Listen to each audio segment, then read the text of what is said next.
Bujur, Manbandu, PPG. Selamat pagi, Shalom, Juah-juah, Manbanta Krina, Pendeta, Pertua Diaken, Emeritus, PGP Nora Naras. Dan juga kami ucapkan selamat datang kepada Bapak Pendeta Martinus Liur, sudah bisa hadir bersama-sama dengan kita di Rungkun Tugu dalam acara atau kegiatan pembinaan orientasi untuk pendeta, Pertua Diaken Emeritus, dan Nora Naras. Kegiatan ini, pembinaan dan orientasi ini adalah kegiatan tahunan yang sudah dijadwalkan oleh Runggun melalui PWG, di mana setiap tahun kita biasanya lakukan di awal tahun, di bulan Januari. Tapi untuk tahun ini, karena begitu banyak kegiatan kita di Januari dan Februari, sehingga di-schedulekan di bulan Maret. Dan juga biasanya kita lakukan di gereja atau bahkan di luar gedung gereja. Tapi melihat situasi pandemi ini, maka untuk tahun ini Runggun memutuskan melakukan pembinaan orientasi ini melalui aplikasi Zoom secara virtual.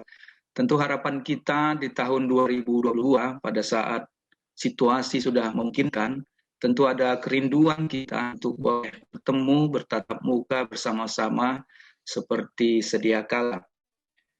Harapan kita di dalam mengikuti pembinaan orientasi kali ini, khususnya berkaitan dengan masa pandemi yang kita alami sudah hampir setahun ini, maka kemungkinan pelayanan kita, Pertua Diaken, barangkali seperti baterai handphone ya, mungkin dalam kondisi low bat, maka inilah momennya kita akan mengisi kembali baterai handphone kita di dalam pelayanan kita, sehingga harapan kita pada hari ini dengan pencerahan yang baru, kita bisa tetap semangat di dalam melayani.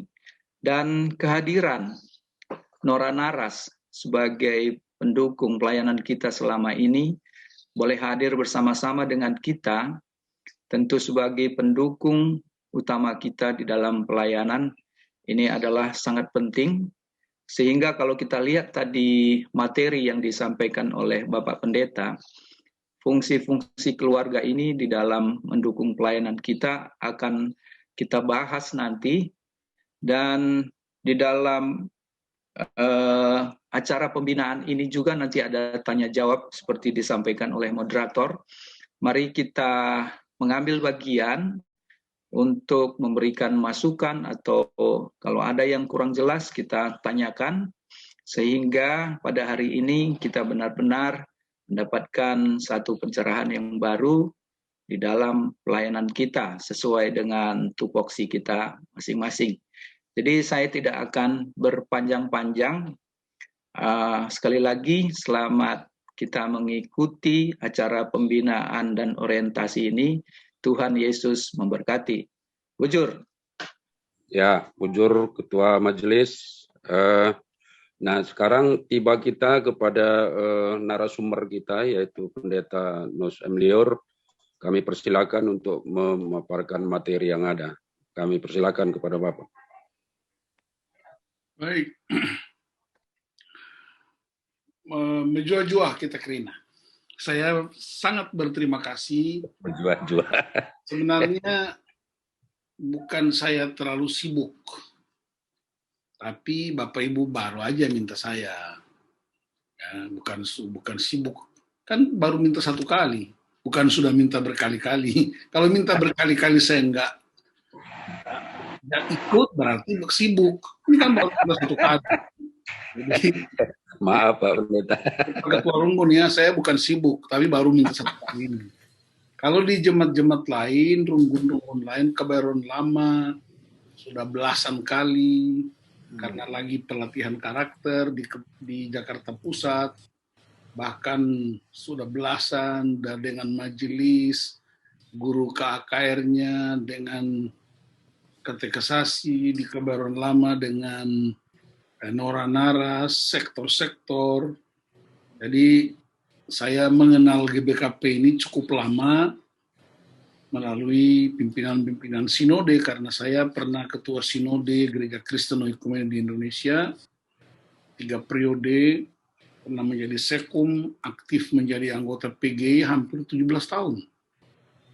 Jadi saya mengenal banyak orang GBKP, dan saya berterima kasih kepada Tuhan karena pagi ini bisa bersama dengan para pertua diaken, Nora Naras, pendeta, para emeritus, untuk kita melakukan diskusi sharing. Ya, saya tidak menganggap sedang melakukan pembinaan, tapi bagi saya ini sharing di antara kita para serayang untuk semakin dikuatkan lagi.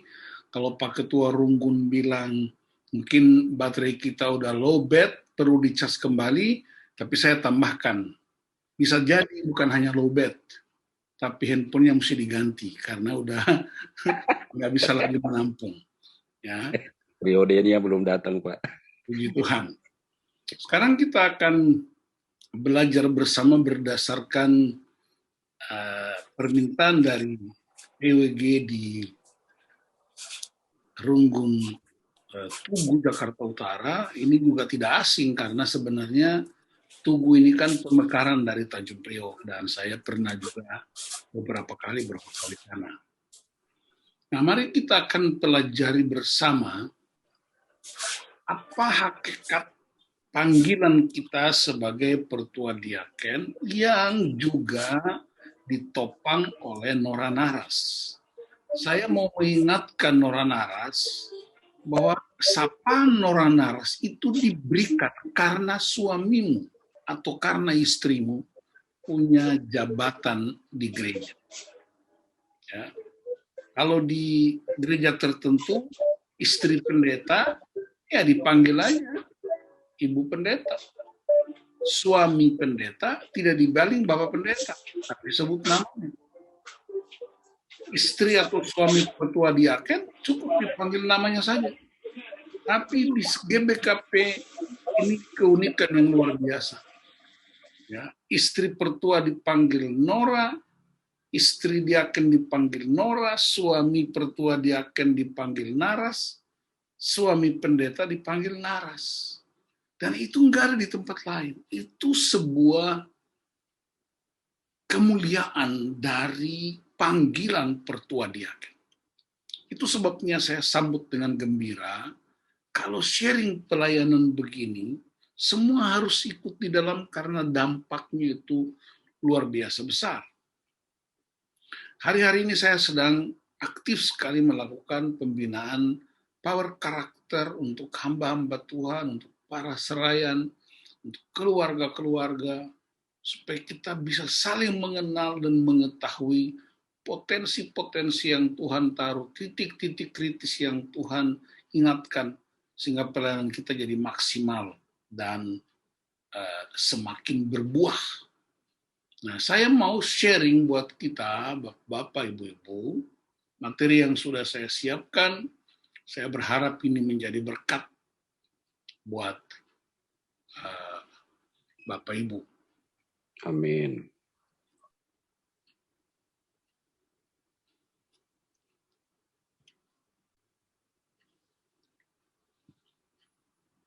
Gereja sejak awal menyebut jabatan penatua dengan istilah presbuteros, dari kata presbutes yang artinya orang tua atau orang yang dituakan. Dan alasan disebut tua bukan karena jabatannya, ya, bukan karena usianya, tapi karena kedewasaannya. Ingat, ada statement yang selalu kami ucapkan dalam pelatihan-pelatihan pria, keluarga, hamba Tuhan. Kedewasaan tidak ditentukan oleh usia, Tapi kedewasaan ditentukan oleh penerimaan akan tanggung jawab.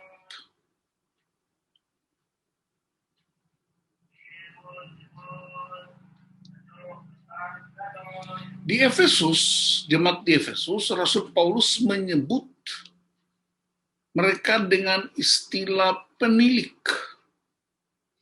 Jagalah seluruh kawanan karena kamulah yang ditetapkan Roh Kudus menjadi penilik untuk menggembalakan jemaat Allah. Ini saya percaya ini bukan hal-hal baru.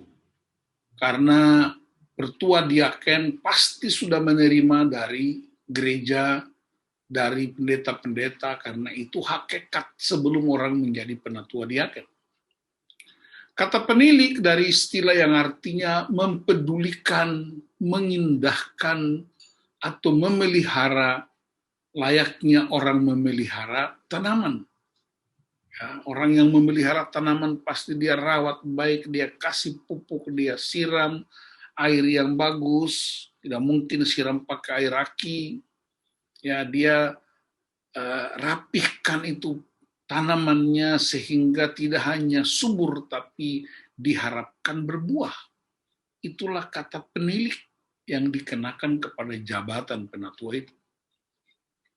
Titus 1 ayat 7 menggunakan istilah oikonomon yang artinya pengatur rumah Allah atau memimpin atau mengatur jemaat.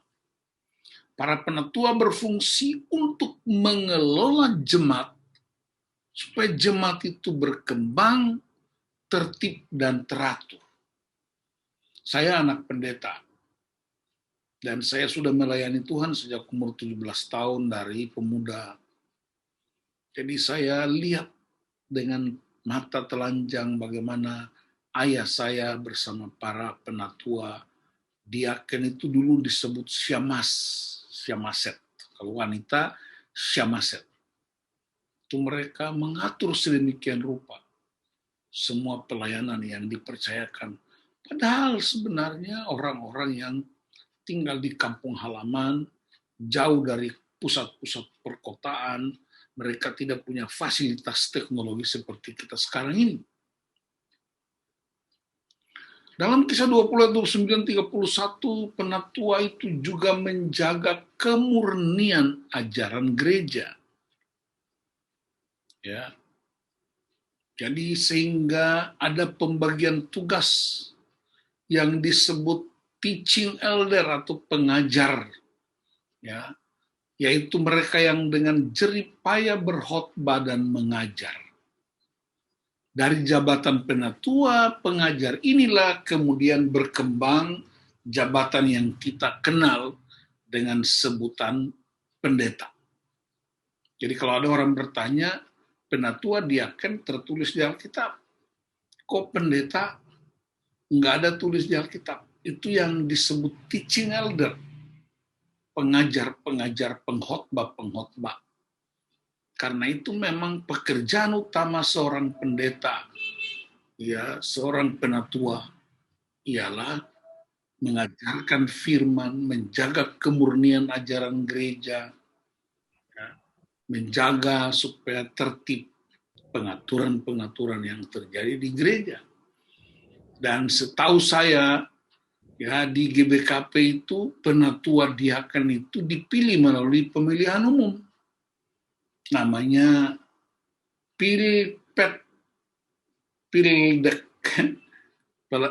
pemilihan pertua diaken. Dan saya ingatkan Bapak Ibu, dan ini saya ingatkan di semua gereja yang melakukan pemilihan, termasuk di gereja kami GKO.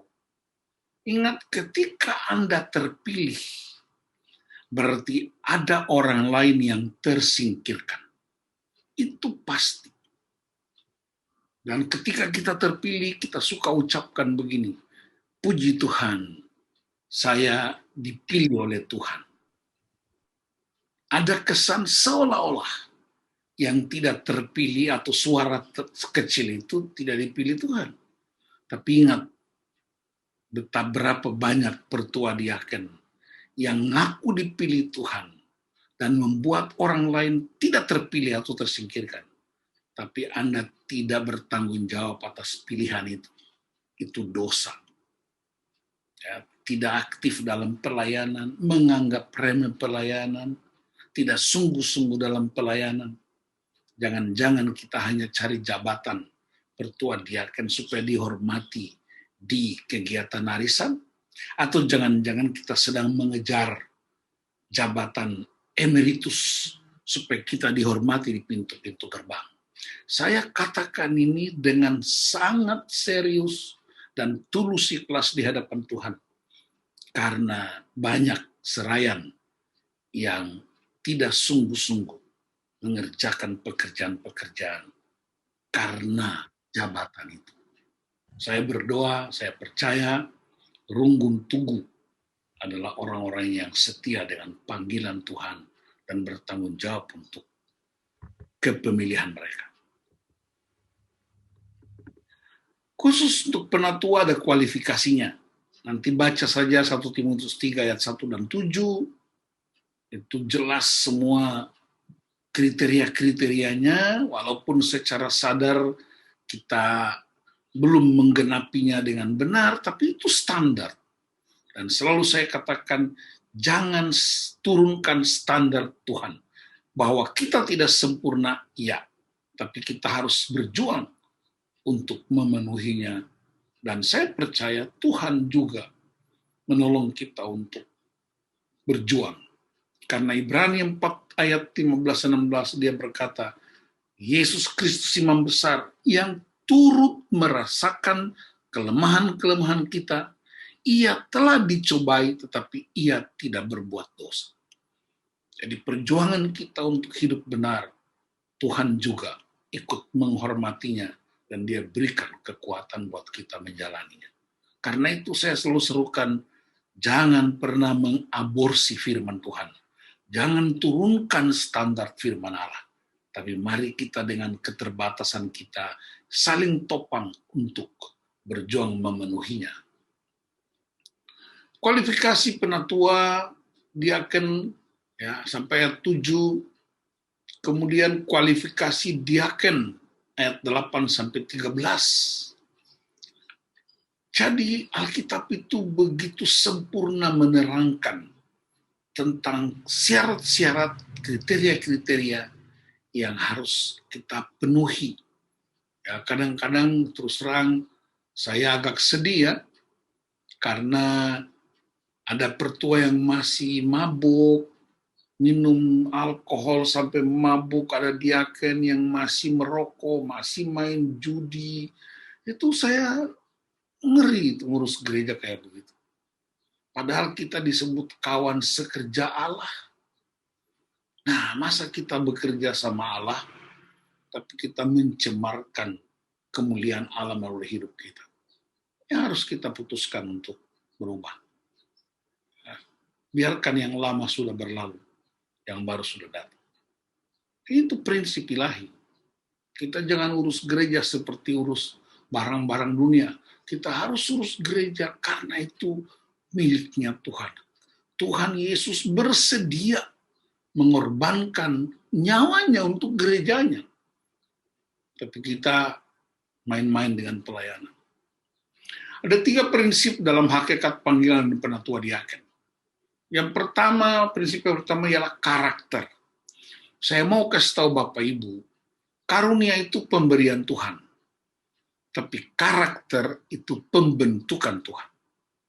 Melalui sesama kita. Karakter itu respons. Nah, karena itu, orang mesti dilatih, mesti dibimbing, mesti dimentori. Kalau istilah Pak Ketua Runggun tadi, dibina. Saya lebih suka menggunakan di coach, di training.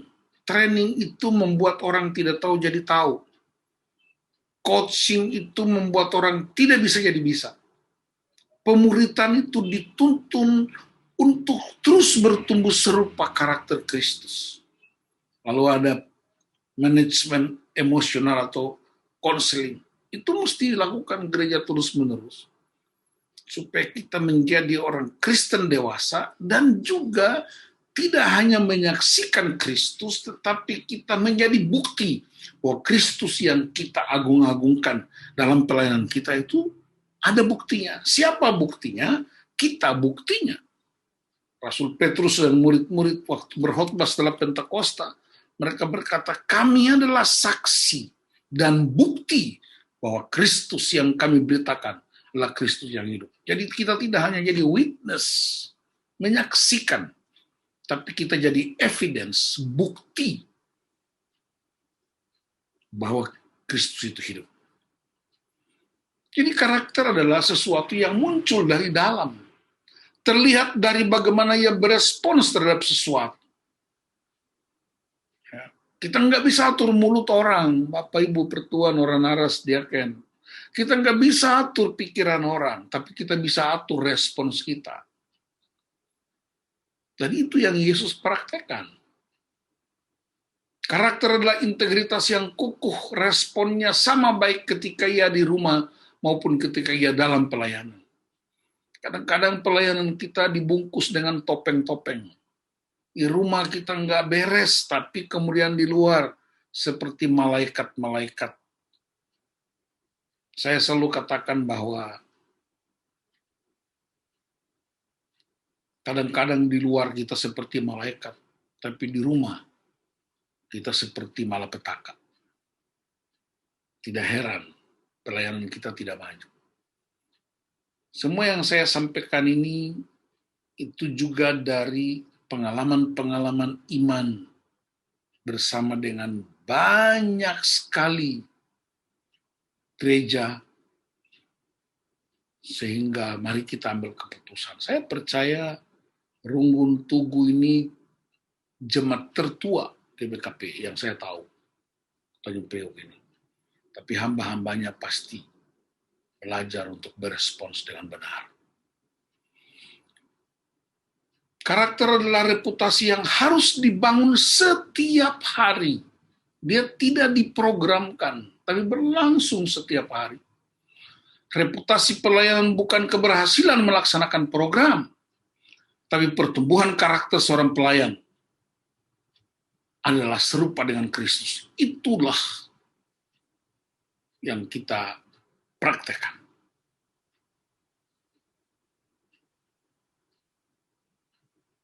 Karakter dihormati sebelum jadi populer. Dihormati dan dikenal bukan karena jabatan dan materi, tetapi karena karakternya. Ya. Di GBKP ada satu jabatan namanya emeritus. Dan itu hanya satu-satunya di dunia. Di gereja lain, emeritus itu untuk pendeta. Tapi di GBKP, emeritus juga buat pertua diaken. Dan itu tidak ada yang salah. Baik saja, puji Tuhan gitu ya. Tapi mari kita periksa. Saya berdoa supaya para emeritus menjadi emir. Tahu emeritus? Emeritus bahasa Arab yaitu emir. Artinya yang dipertuan, yang dihormati, yang mulia. Makanya orang-orang penting-penting raja di Arab Saudi dipanggil emir. Ya, ada pendeta kami dulu waktu saya khotbah sebelum dia emeritus, dia udah meninggal, dia kasih sambutan, dia bilang begini, kami emeritus ini dekat-dekat dengan emergensi. Nah, kadang-kadang majelis-majelis baru kesal, pusing kepala, ya, pendapat mereka dipatahkan oleh emir di dalam forum-forum. Dan majelis-majelis muda yang curhat ke saya di tempat lain, tentu bukan di Tugu, karena Tugu baru kali ini ketemu. Aduh Pak, bagaimana caranya? Kita salah terus di mata para emeritus ini. Titik komanya dikomentari terus. Nah, maka lalu saya bilang, kumpulin para emeritus, supaya kita diskusi bersama, biar mereka menjadi bapak dan ibu rohani, buat serayan-serayan yang sedang bekerja. Dan itulah Alkitab menyebutkan salah satunya tokoh yang membimbing Daud namanya Barsilai, umur 80 tahun. Dia membimbing Daud dengan Kimham untuk menjalani hidup yang luar biasa. Bapak saya ketika pensiun, dia hanya duduk lipat tangan. Lalu kalau ada kesalahan saya, dia panggil saya ke rumah, karena saya tinggal di tempat yang lain. Lalu dia kasih ingatkan, urus gereja itu begini, begini. Bukan berdasarkan pengalaman Bapak, tapi berdasarkan firman Tuhan. Saya percaya para emir di Tugu adalah orang-orang yang mulia, yang sungguh-sungguh menjadi emir yang dihormati.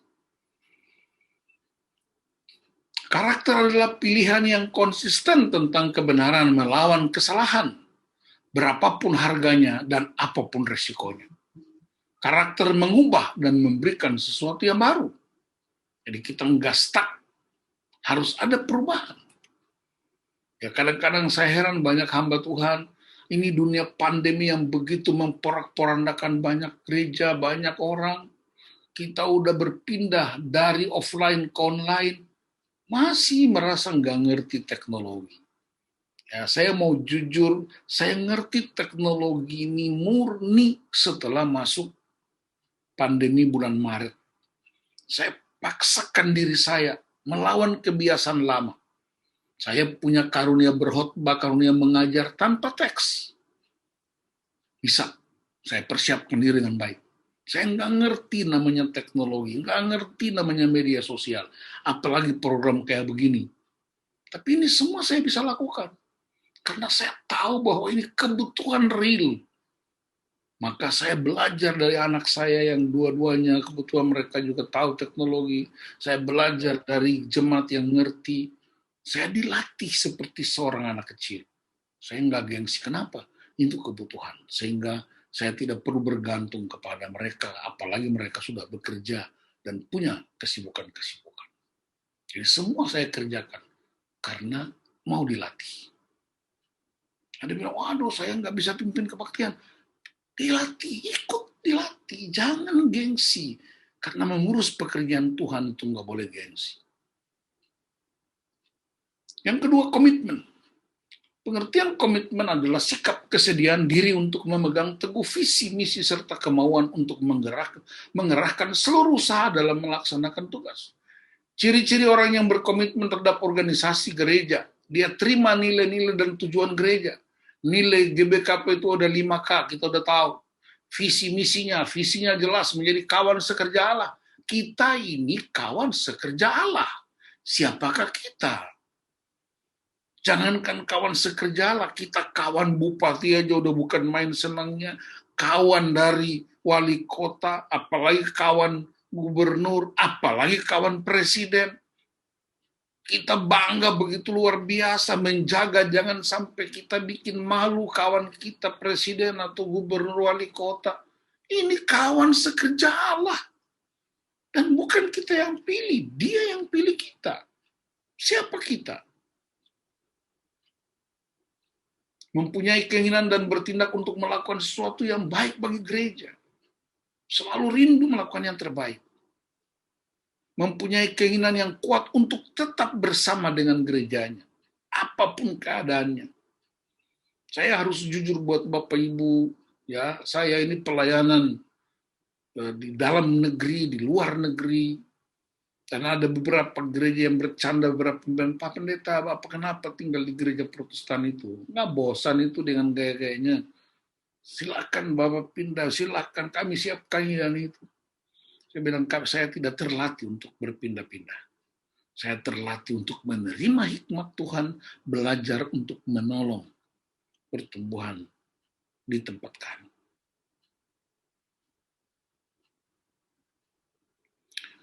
Yang ketiga, kredibilitas. Jadi yang pertama karakter, kedua komitmen, yang ketiga kredibilitas. Kredibilitas adalah keadaan kondisi yang dapat dipercaya dan bisa dipertanggungjawabkan.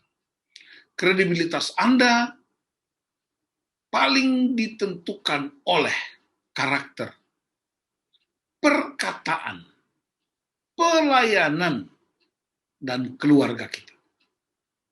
Saya akan bahas secara khusus keluarga. Di mana karakter, komitmen, dan kredibilitas itu terjadi, tempat utama dan pertama ialah di dalam keluarga. Lembaga pertama yang Tuhan dirikan sebelum dirikan gereja, sebelum Tuhan dirikan bangsa dan negara, ya, sebelum Tuhan bagi wilayah-wilayah, yang pertama-tama dibangun Tuhan ialah keluarga. Adam dan Hawa di Taman Eden.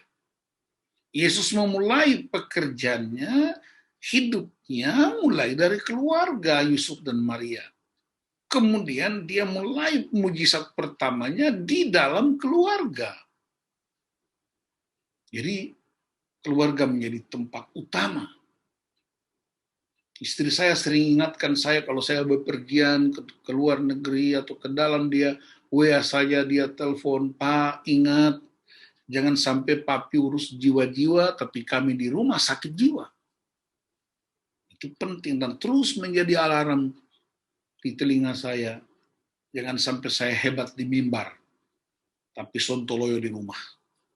Jangan sampai saya hebat menasihati orang, tapi saya tidak berdampak. Jadi saya mesti lakukan dengan sungguh-sungguh. Pentingnya keluarga, seorang ahli keluarga namanya Dr. Kenneth Chafin, dalam bukunya Is There a Family in the House? Apakah di rumah itu ada keluarga? Dia memberi gambaran tentang maksud keluarga dalam 5 identifikasi. Yang pertama, keluarga merupakan tempat untuk bertumbuh, menyangkut apa saja pertumbuhannya, tubuh, akal budi, hubungan sosial, kasih, dan kerohanian. Manusia diciptakan menurut gambar Allah sehingga mempunyai potensi untuk bertumbuh. Keluarga merupakan tempat memberi energi, perhatian, komitmen, kasih, dan lingkungan yang kondusif untuk bertumbuh dalam segala hal ke arah Yesus Kristus. Perhatikan ini pentingnya keluarga. Yang kedua, keluarga merupakan pusat pengembangan semua aktivitas. Dalam keluarga, setiap orang bebas mengembangkan setiap karunia-Nya masing-masing. Di dalam keluarga, landasan kehidupan anak dibangun dan dikembangkan. Landasannya firman Allah. Keluarga merupakan tempat yang aman untuk berteduh. Ketika ada badai kehidupan, tempat paling aman buat kita ialah rumah. Barangkali orang lain sering tidak memahami kesulitan hidup kita yang kita rasakan. Tetapi di dalam keluarga kita mendapat perhatian dan perlindungan. Walaupun kadang-kadang caranya keliru, ya kita tegur anak-anak dengan keras, mungkin mereka merasa itu terlalu keras, tapi cara kita mengasihi anak-anak kita. Kita saling menegur suami istri, dan seterusnya. Yang keempat, keluarga merupakan tempat untuk mentransfer nilai-nilai. Dia menjadi laboratorium hidup bagi setiap anggota keluarga dan saling belajar hal-hal yang baik. Anak-anak kita melihat kita berdoa, membaca firman. Anak-anak kita melihat bagaimana suami istri berkomunikasi. Dan itu menjadi sekolah kehidupan buat mereka. Ingat, tidak ada sekolah suami, tidak ada sekolah istri. Tapi anak-anak belajar dari sekolah kehidupan. Dan universitas terkenal buat pernikahan adalah keluarga kita, suami istri. Yang kelima, keluarga merupakan tempat munculnya permasalahan dan penyelesaian. Tidak ada keluarga yang tidak menghadapi permasalahan hidup. Namun keluarga yang membiarkan Kristus memerintah sebagai Tuhan atas hidup mereka pasti dapat menyelesaikan semua permasalahan. Itu 5 poin penting yang ditulis oleh seorang hamba Tuhan dan seorang ahli. Bila para pelayan atau serayan dan keluarga telah menjadikan keluarganya sebagai basis yang benar, seperti yang disebutkan di atas, maka ketika mereka keluar, mereka tidak lagi hidup dalam kepura-puraan. Hidup di dalam rumah harus sama dengan hidup di luar rumah. Dan karena itu, kita harus berani melepaskan topeng-topeng kemunafikan. Mari kita belajar dari satu keluarga di Alkitab, keluarga Aquila dan Priscilla.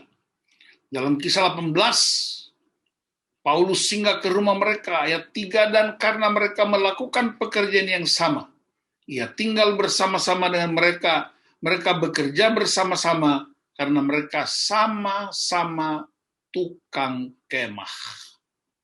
Ayat 26, ia mulai mengajar dengan berani di rumah ibadat. Tetapi setelah Priscilla dan Aquila mendengarnya, mereka membawa dia ke rumah mereka dan dengan teliti menjelaskan kepadanya jalan Allah. Perhatikan, Priscilla dan Aquila membawa rasul-rasul ke rumahnya. Apa itu artinya? Artinya, Aquila dan Priscilla menjadikan rumah mereka sebagai basis pemberitaan Injil. Aquila dan Priscilla berani membawa para rasul ke rumah mereka karena kehidupan mereka di rumah dan di luar rumah sama. Mereka tidak munafik. Mari kita periksa rumah-rumah kita, tempat tinggal kita. Apakah menjadi basis doa, basis pemberitaan Injil, basis PA-PA, atau jangan-jangan rumah kita menjadi tempat perjudian, tempat yoker karo, tempat orang mabuk dan lain-lain. Rumah para serayan harus seperti yang dicontohkan oleh Priscilla dan Aquila. Itu dilakukan karena mereka mengerti betul siapa Tuhan yang menyelamatkan mereka. Hidup mereka terbuka di hadapan Tuhan dan di hadapan manusia. Nggak ada yang ditutupi. Aquila dan Priscilla tidak hanya bekerja sama dalam mengelola bisnis, tapi juga bekerja sama menjadi partner dalam bisnis kerajaan Allah. Aquila dan Priscilla sama-sama mempunyai komitmen untuk hidup dalam firman dan memberitakan firman. Mereka mempunyai komitmen yang sama dan saling mendukung untuk hidup dalam nilai-nilai kerajaan Allah dan membangun kerajaan Allah. Aquila dan Priscilla menjadikan rumahnya sebagai tempat untuk belajar firman Tuhan dan bertumbuh dalam karakter Kristus. Mereka melayani dan memberitakan firman Tuhan, bukan karena jabatan, tetapi karena sudah menjadi gaya hidup mereka. Jadi kesimpulannya, pelayanan sejati dimulai dari rumah.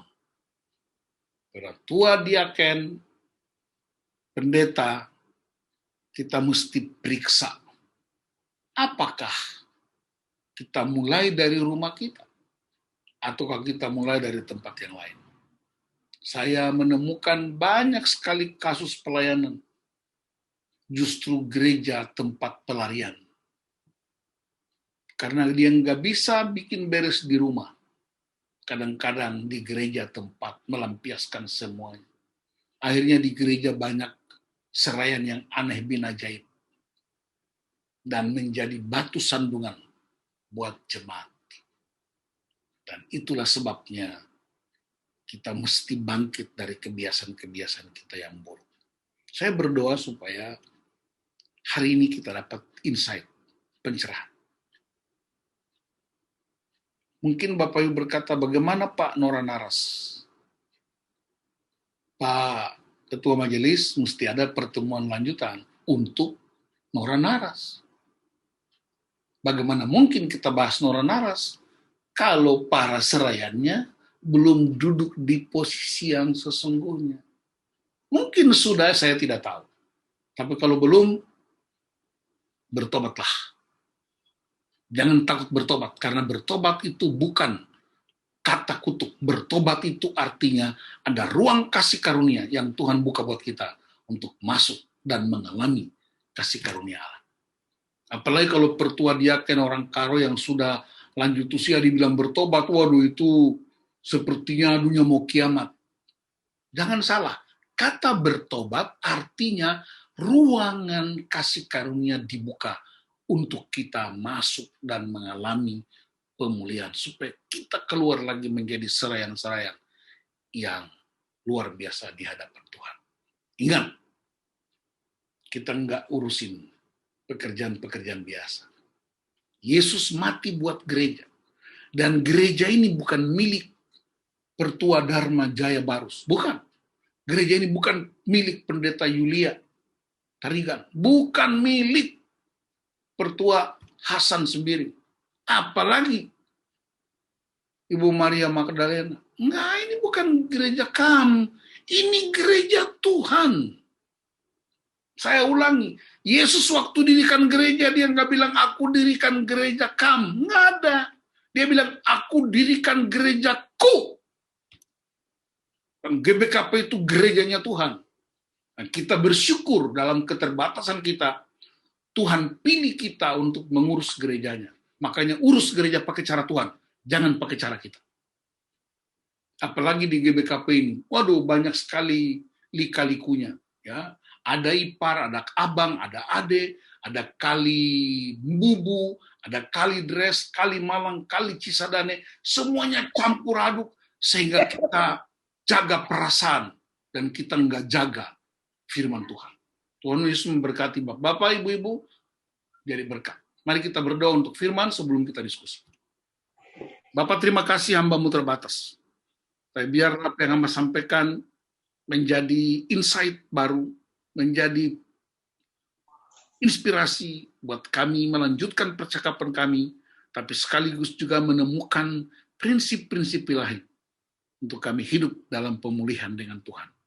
Bapak, hamba berkati para pelayan, serayan, pendeta, pertua, diaken, nora, naras, para emeritus, supaya sungguh-sungguh di pagi hari kami jadikan momentum ilahi, supaya kami bangkit lagi dari keterpurukan kami, supaya kami sungguh-sungguh taat di hadapan Tuhan. Dalam nama Tuhan Yesus Kristus, hamba serahkan semua untuk Tuhan. Haleluya. Amin. Amin.